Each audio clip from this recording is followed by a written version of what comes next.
আসসালামু আলাইকুম সকলকে টেক টিউটোরিয়াল গ্যালারি বেঙ্গলি এর পক্ষ থেকে জানাচ্ছি সকলকে স্বাগত। মাইক্রোসফট এক্সেল এর নতুন আরো একটি ক্লাস নিয়ে চলে এসেছি। খুবই ছোট্ট একটি ক্লাস।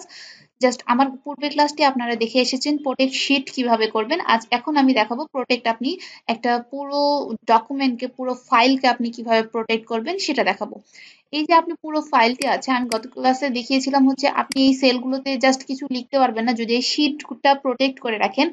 আর এখন যদি এই শীটটি আপনার জন্য খুবই ইম্পর্টেন্ট হয়ে থাকে যে না আমি ছাড়া এই পুরো ফাইলটি আর কেউ ওপেন করতে পারবে না, তাহলে আপনি ফাইলে পাসওয়ার্ড দিয়ে রাখবেন। আর যদি মনে করছেন যে আপনার পুরো ফাইলটি ওপেন করতে পারবে, দেখতে পারবে কিন্তু কোনো কিছু প্রকার এডিটিং করতে পারবে না, তাহলে অবশ্যই আপনি একটা কাজ করবেন, প্রোটেক্ট শীট করে রাখবেন। আমার পূর্বে ক্লাসে যেটি ছিল ডেসক্রিপশন বক্সে আপনারা লিংক পেয়ে যাবেন। আর যদি মনে করেন না আমার এই ডকুমেন্টের যে তথ্যগুলো আছে সেগুলোও কেউ দেখতে পারবে না, তাহলে সেক্ষেত্রে আপনি প্রোটেক্ট ফাইল করে রাখতে পারেন।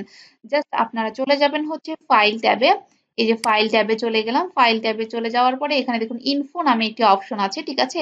এই ইনফোতে আমি একটা জাস্ট ক্লিক করে ফেললাম। ক্লিক করার পরে এখানে দেখুন প্রোটেক্ট ওয়ার্কবুক নামে একটি অপশন আছে, প্রোটেক্ট ওয়ার্কবুক। এই যে আমি এখানে ক্লিক করলাম, এখানে ড্রপ ডাউন থেকে দেখুন লেখা আছে encrypt with password. Encrypt with password আপনি এখানে জাস্ট ক্লিক করুন। আপনার কাছে একটি পাসওয়ার্ড চাইছে যেটি পুরো ডকুমেন্টের জন্য, পুরো ফাইলের জন্য, ঠিক আছে? দেখুন এখানে লেখা আছে encrypt the contents of this file, ঠিক আছে? ফাইল পাসওয়ার্ড জাস্ট এখানে আপনি হচ্ছে দিয়ে দিন 1 2 3। আপনার যে কোনো পাসওয়ার্ড আপনি দিতে পারেন, এর জন্য বাধা ধরার কোনো নিয়ম নাই যে আপনি হচ্ছে এই পাসওয়ার্ড দিবেন তো ওই পাসওয়ার্ড দিবেন না, এতটার মধ্যে দিতে হবে অতটার মধ্যে না। ছোট একটা পাসওয়ার্ড দেওয়ার চেষ্টা করবেন যাতে মনে থাকে। অবশ্যই অবশ্যই পাসওয়ার্ডটি মনে রাখবেন, ভুলে গেলে কোনো আর অপশন পাচ্ছেন না আপনি, ঠিক আছে? এখানে জাস্ট আমি 1 2 3 দিয়ে দিয়েছি, ওকে করে ফেলেছি। আবার আমি 1 2 3 দিলাম, ওকে করে ফেললাম। দেখুন আমার এই পাসওয়ার্ড দেওয়া হয়ে গিয়েছে। জাস্ট এখন যদি আমি পুরো ডকুমেন্টে আমি কেটে ফেলেছি, ঠিক আছে? সেভ করি, কাটি। ওকে, এখন খেয়াল করে দেখুন আমার ওই ডকুমেন্টটির নাম ছিল হচ্ছে নেক্সট ক্লাস ওয়ান। জাস্ট এই ডকুমেন্টে কি করেছি, এই ফাইলটিতে ক্লিক করেছি, আমি পাসওয়ার্ড দিয়েছি, জাস্ট এটাতে ডাবল ক্লিক করে এটাকে ওপেন করে ফেলছি। এইখানে আমার কিন্তু খেয়াল করে দেখবেন যে আমি যখন ওপেন করব তখন অবশ্যই অবশ্যই আমার কাছে পাসওয়ার্ড চাইবে, কারণ কি আমার ডকুমেন্টে পাসওয়ার্ড দেওয়া আছে, আমার ডকুমেন্টে কেউ দেখতে পারবে না। খেয়াল করে দেখুন আমার এখানে পাসওয়ার্ড চাইছে, বলছে এখানে কি পাসওয়ার্ড আমার দেওয়া আছে। দেখুন এখন কিন্তু আমি দেখতেও পাচ্ছি না, লেখা তো দূরের কথা। আর গত যে আমি শীটের প্রোটেক্টটি দেখিয়েছিলাম সেটাতে কিন্তু আমি দেখতে পাচ্ছি না, জাস্ট আমি কোনো প্রকার এডিটিং করতে পারছি না, লেখালেখি করতে পারছি না, এই এতটুকুই।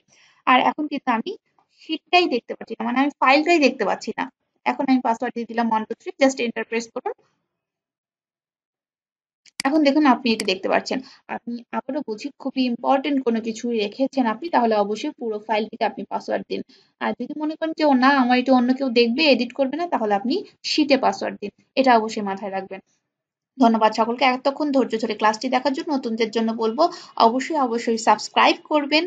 আর আপনাদের যদি অন্য কোনো ক্লাস বা কিছু দেখতে ইচ্ছে করে, যেমন এক্সেল এর ক্লাস হতে পারে বা অন্য পাওয়ার পয়েন্টের ক্লাস হতে পারে, আমাকে জাস্ট হচ্ছে তারপরে আপনার অটোক্যাড এর ক্লাস হতে পারে, আমাকে জাস্ট কমেন্ট করে জানান, আমি সেই ক্লাসগুলো আগে আপলোড দেওয়ার চেষ্টা করব। আর পুরোনোদের জন্য বলছি লাইক কমেন্ট শেয়ার করবেন, ঠিক আছে? আর আমার যে পূর্বের ভিডিওগুলো আছে সেগুলো কিন্তু ডেসক্রিপশন বক্সে লিংক দেওয়া আছে। ধন্যবাদ সকলকে এতক্ষণ ধৈর্য ধরে ক্লাসটি দেখার জন্য।